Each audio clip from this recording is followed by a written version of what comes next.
kware mukin sai gashi. Shasha kai kuma ba za ka iya sarrafa kanka ba ko? Kai tallashi shiru.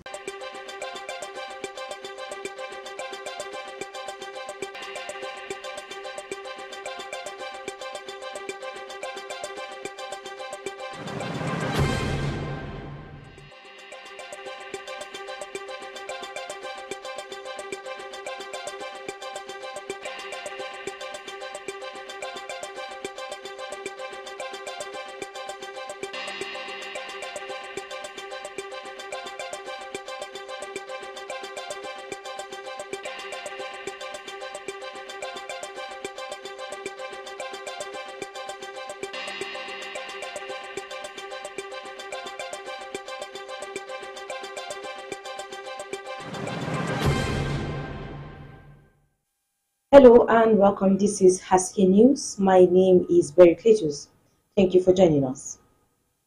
On the news, after decades of living in darkness, the people of Sayonti in Mayolope, Lao local government area of Taraba State have new reason to celebrate.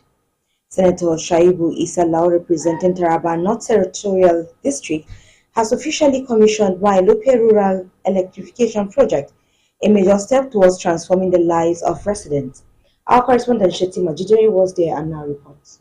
In a double stride toward rural development, Senator Lau also flagged off a fresh electrification project for Abare village. Speaking during the event, the senator emphasized that both projects are part of his broader commitment to fulfilling the promises made during his election campaign.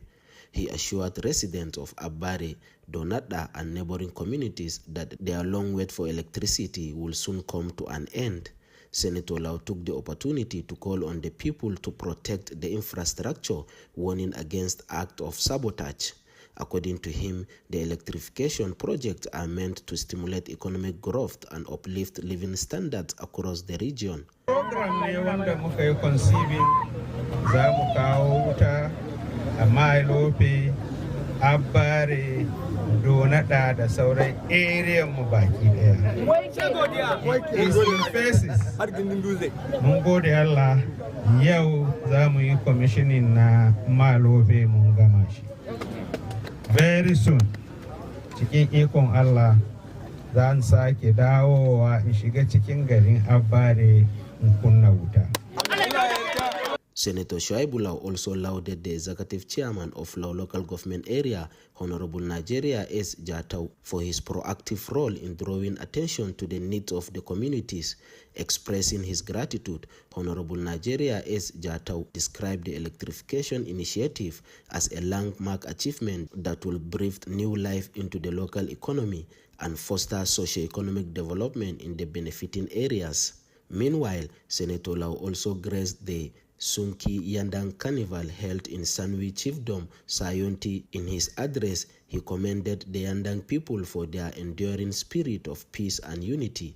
He particularly thanked His Royal Highness Da Pang Sanwi of Sanwi Chiefdom, Pastor Haniel Banti, for his support to community development efforts. Reaffirming his dedication to grassroots transformation, Senator Shaibu Lau promised more developmental projects for Sanwi Chiefdom and the entire Lau local government area. I am honored to be part of this vibrant cultural festival. Today, we celebrate our rich heritage and the values that bind us together. I express my deepest gratitude to Almighty Allah and the people of Yandang for their overwhelming support during the last election.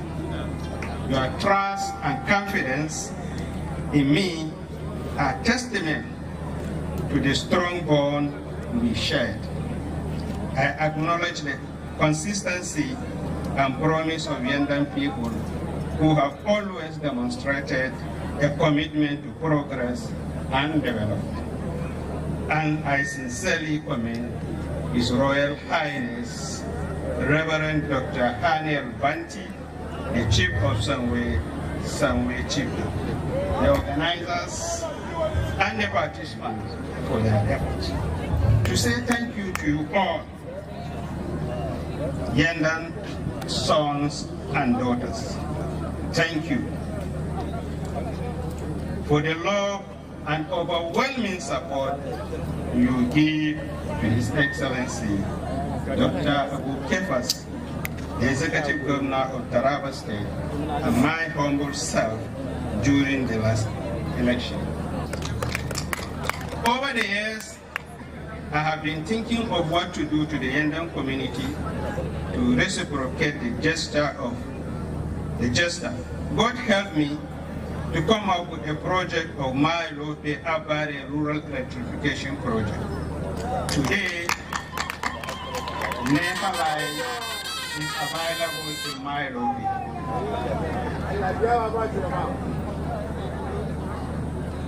And soon, very soon, Abare and its environs will be connected to the national grid. He also expressed appreciation for the continuous support from traditional leaders and the executive governor of Taraba State, Dr. Abu Kefas. On his part, the traditional ruler, Da Pan Sangwi, Pastor Haniel Banti, commended Senator Lau for connecting the community to the national grid. Today is a history groundbreaking occasion. My lobby has been in the dark right from the days of John the Baptist. And to the glory of God, our brother, our father, the distinguished senator, is here to break the ice on behalf of the good people of Sangwi Chiefdom, and my Lope in particular, which is the administrative headquarters of Sangwi Chiefdom. Distinguished awards a few. He described the achievement as a milestone that will open the door to greater opportunities and drive much needed progress. Shetima Jidere, Haske News. The Nigerian Meteorological Agency, NIMET, has issued a weather forecast predicting thunderstorm and varying levels of dust haze across several parts of the country from Sunday through to Tuesday. The report. In a weather update released on Saturday, NIMET indicated that northern states such as Katsina, Sokoto, Zamfara, Borno, Kano, Yobe, and Jigawa are expected to experience moderate dust haze. Meanwhile, Adamawa and Taraba states could see isolated thunderstorm. For the north-central region, NIMET projects partly cloudy skies in the morning, followed by isolated thunderstorm later in the day over the Federal Capital Territory, Plateau State, Kogi, and Nasarawa, and Benue State. Looking ahead to Monday, most parts of the north will remain sunny, though morning thunderstorms are anticipated in Taraba and Adamawa, potentially extending to Kaduna, Bauchi, and Gombe. The north-central states of Plateau, Nasarawa, and Benue are also likely to experience thunderstorms from morning into the evening hours. NIMET is advising the public to remain cautious, particularly in areas expected to experience strong winds ahead of rainfall. Residents in the north are also urged to be mindful of dust levels in the atmosphere. Airline operators are encouraged to stay updated with the latest weather information from NIMET to ensure safe flight operations. Barry Cletus, Haske News. The Bauchi State Muslim Pilgrim Welfare Board, in collaboration with the State Primary Health Care Development Agency, has disclosed arrangement to commence polio vaccinations for intending pilgrims on Monday, April 28, 2025. Shetima Jidere reports. Disclosing the development during a press briefing in his office on Saturday, the board executive secretary Abdurrahman Ibrahim explained that the vaccination will be administered at every local government primary health care agency in the state starting at 10 a.m. He said the vaccination is compulsory for all intending pilgrims as required by the Saudi Arabia Ministry of Hajj Affairs. He emphasized that the board will ensure every intending pilgrim receives the vaccine before departing for Saudi Arabia. Abdurrahman said the Saudi Arabia Ministry of Hajj Affairs has made it mandatory for all pilgrims to receive the polio vaccine before entering the Holy Land. He revealed that the Bauchi State Muslim Pilgrims Welfare Board is working closely with the State Primary Healthcare Development and other healthcare agencies to ensure a smooth and successful vaccination process. Intending pilgrims are advised to report to their local government primary healthcare agency on Monday for the vaccination. Shetima Jidere, Husky News. We'll now take a short break. When we return, Husky News will continue. Please stay tuned.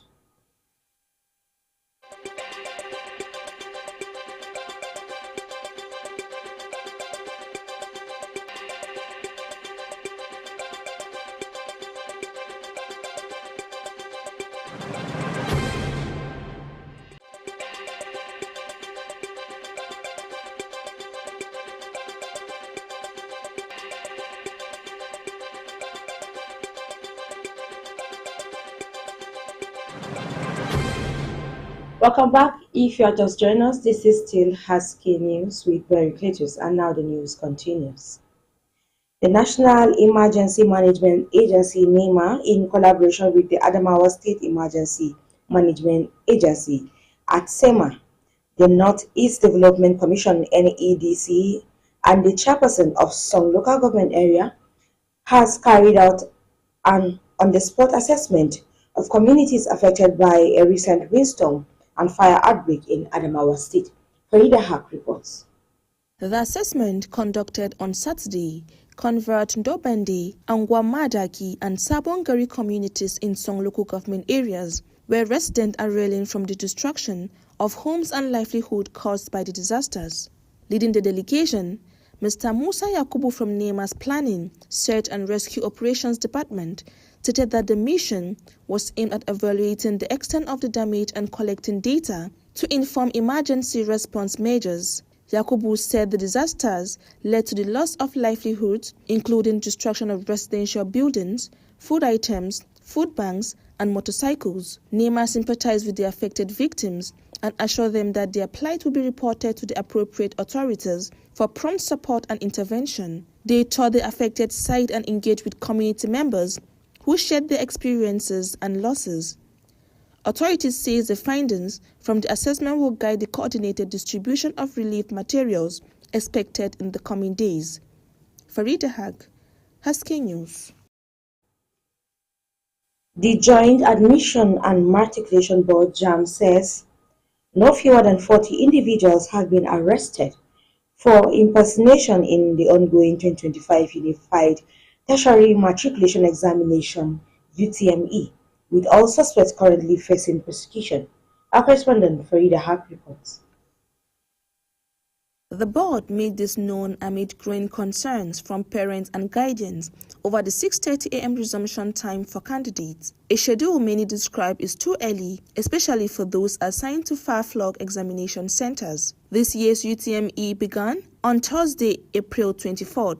Is expected to run until Monday, May 5th, with over 2 million candidates registered to sit for the examination across accredited computer-based test centers nationwide. While JAM continues to crack down on malpractice, the board has yet to issue a formal response to the concerns over resumption times. Parents are calling on the board to consider candidate safety and transportation realities in future scheduling. Farida Haq, Husky News. And that's the news on Husky TV as /FM. My name is Barry Cletus. Invite you to stay tuned for subsequent programs. From me is goodbye.